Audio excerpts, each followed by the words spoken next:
Okay, so by now, I'm assuming most of you have probably seen the Kombat Kast for Peacemaker. Now, I did watch it, but I decided to not do a live stream just because I had a lot of stuff going on. But I did make some notes, so I'm not going to make this a long video. I'm going to go over the live stream and what I thought about it and some of the important parts in it. Although it was quite hard to point important parts out because it kind of just seemed like a bog standard Kombat Kast, and you would think after all this time and all of the negative attention that Mortal Kombat has been getting that they would have upped the ante and they would have seen what Tekken Talk did and presented something new, but it was a lot of the same. So we'll start at the top. Now, from what I noticed, now I could be wrong on this, but from what I noticed, the comment section was completely turned off. Now, I did try to look several times, I tried to refresh it over and over again. Maybe there is a live stream, maybe there is. And the thing is that the video is presented as a live stream because it's on the live stream page of the actual Mortal Kombat page. But when I went on there, comments were off. So if they did turn the comments off, I think that's a bit of a bitch move. I understand that the internet is very, very angry at Mortal Kombat right now, myself included. But I don't think they should have shut the audience off from saying what they want to say. Now, the other way to look at it is that it is a pre-recorded Kombat Cast just being presented as a live stream, because you can do that as well. And if they did that, I think that's a little bit lame as well. But even if they did do that, I don't think they should shut the comments off. So when I checked, the comments were actually turned off. But if they weren't and people were able to interact, then my mistake. But I did check several times and I couldn't seem to get them on. So on the actual Mortal Kombat YouTube page, it says the video is 44 minutes long, but the actual Kombat Cast begins at 30 minutes. So the video is actually 30 minutes long, and then they spend another minute and a half sort of goofing around and introducing themselves and wasting time.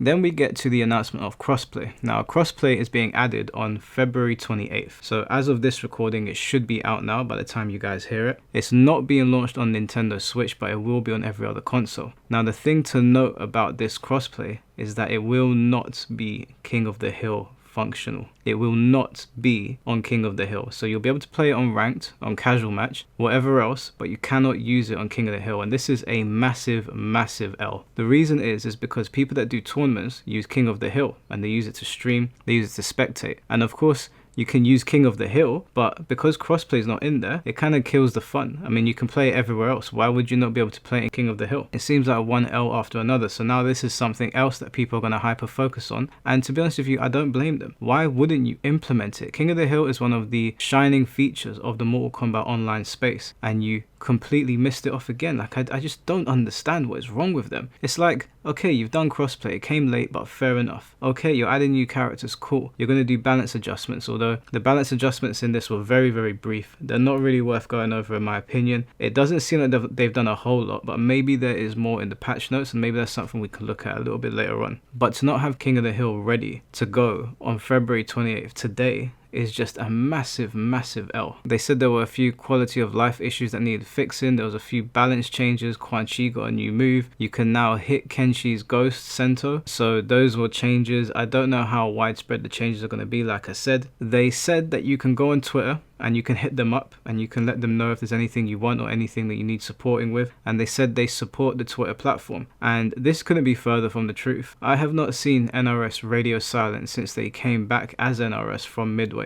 This was the most silent they have ever been. So them saying that they are on Twitter and they're listening, I don't really understand how that can be true, especially given how this Kombat Cast has gone. It's a bit shambolic by my estimation. So you guys lied about that. You're not on Twitter supporting. Maybe you will be going forward, but you certainly haven't been. Then they spent a fair amount of time giving us an update on invasions. Derek was very, very excited by these talismans. And there is a new talisman this season that I'm also excited to see. No, there's two. There's really two. There's two talisman I'm really excited to see how people like. Great. Yeah, it's a big one. It is a big one, but then there's a little one.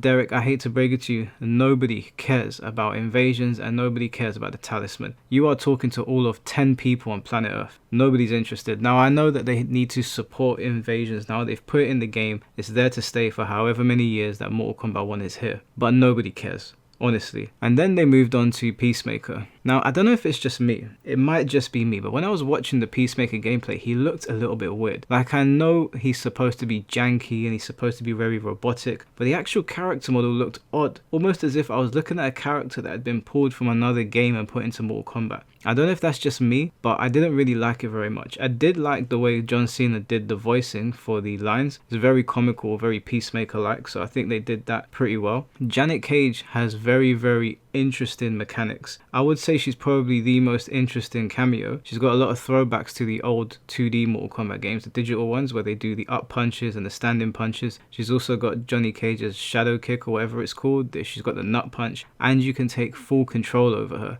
So she kind of becomes a puppet. I think she's a pretty interesting cameo. I don't like the character herself, but the cameo's applications and the attributes of the cameo are actually pretty good. So props to them for exploring a few more things and making a cameo a bit more interesting. I'll give them that. It's a shame it didn't come on a character people want to use, but you know, if she's fun to use in the game, then maybe you can bypass the fact that it's Janet Cage, although me personally, I wouldn't. I just don't want to use Janet Cage. Not that I'm playing the game anyway, but if I was to turn it back on, if they managed to convince me of something, because this didn't, then Janet Cage would not be that character despite the very cool moves that she has. And then unfortunately, Derek moved on to birthday shoutouts. And although it didn't take up too much time, this is always going to be a criticism for me. I do not know why you are doing birthday shoutouts on the Kombat Kast. It's almost self-serving because they were talking about people within NRS. They mentioned Ed Boon. They said that a lot of people at NRS have their birthdays. Just do your birthday celebrations behind closed doors. I mean, respectfully, nobody cares. No one cares. I know I sound like I'm being harsh right now, but Mortal Kombat is in such a poor state and it has so much negative attention on it right now that it would stand to reason that you would open the Kombat Kast and close the Kombat Kast differently. You would treat the complaints of the consumer as the forefront of your Kombat Kast, and that's not what happened. To me, this felt like it was business as usual. It wasn't like,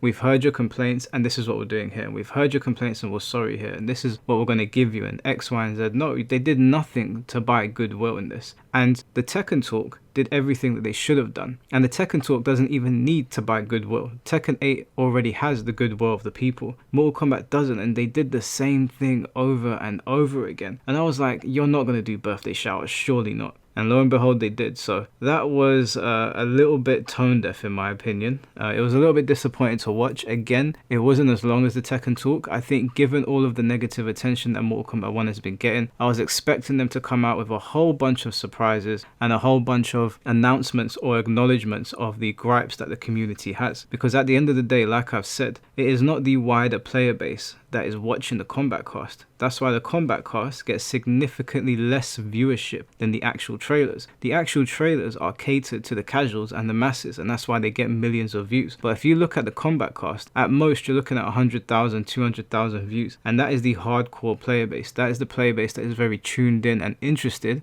in what changes are going to be coming to the game and how they're going to be implementing fixes. And unfortunately, we just didn't really get that. It was just not good enough. Now, I hate to be a negative Nancy because I sat and I spoke to Tom Brady before this Kombat Kast came up, and we both said that we would do a discussion on it together, so look out for that. But I did say to him, and he also said to me, as a matter of fact, he's the one that raised it, and he said to me, I'm not just going to shit on them because we've been shitting on them. If they come out and they do something and it's like, okay, cool, they're paying attention to us, then I'm not going to take the piss out of them. We have to hold our hands up if they're doing it correctly. And I said to him, of course, we're not just going to take the piss if they're doing things correctly now, even if we're upset about how the game started. Give people their flowers when they're due. And unfortunately, that just didn't happen. Now, I'm sure Tom has his own thoughts on it, and we'll sit down and we'll discuss it, and we'll probably put it on both of our channels again. But for me, this was a massive dud. This was absolutely tone deaf. And the fact that King of the Hill does not support crossplay, that is a massive slap in the face to the hardcore scene. It is a massive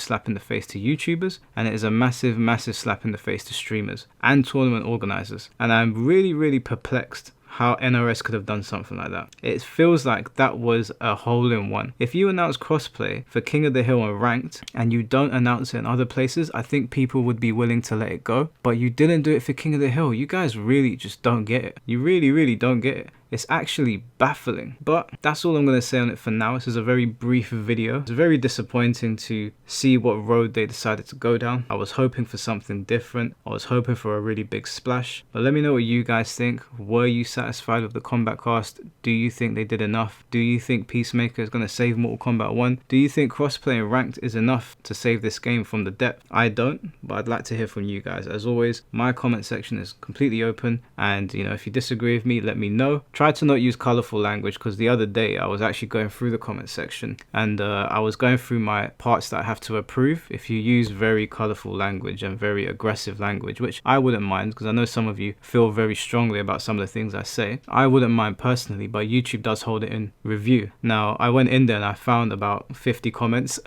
of very angry people. I have approved all of them, so if you're one of those people that couldn't see your comments and you're wondering if I deleted them, I didn't delete them. It's just if you use very strong language that it deems to be some sort of phobic, it will hold them in review for me to check, and I just didn't check. I hadn't checked since January, so your comments are now there. If you want me to see them, and if you want them to be spoken about on the channel, because I will be doing a segment about that, then feel free to say whatever you want, but try to get creative with the insults. Don't use outwardly swear words and disrespectful words, because YouTube will just ban it, unfortunately. I don't mind it, some of it makes me chuckle, but sometimes I forget to go into my held for review section, and your comment might just get lost down there, and if I forget for more than 60 days, then it will be deleted by YouTube. So if you have gripes with my takes, if you have gripes with me as a person, if you feel like you want to insult me, that's all well and good. Just find creative ways to do it so that I can see the comment, and we can go from there. Maybe we can have a chat in the comment section below. Anyways, guys, have a good day,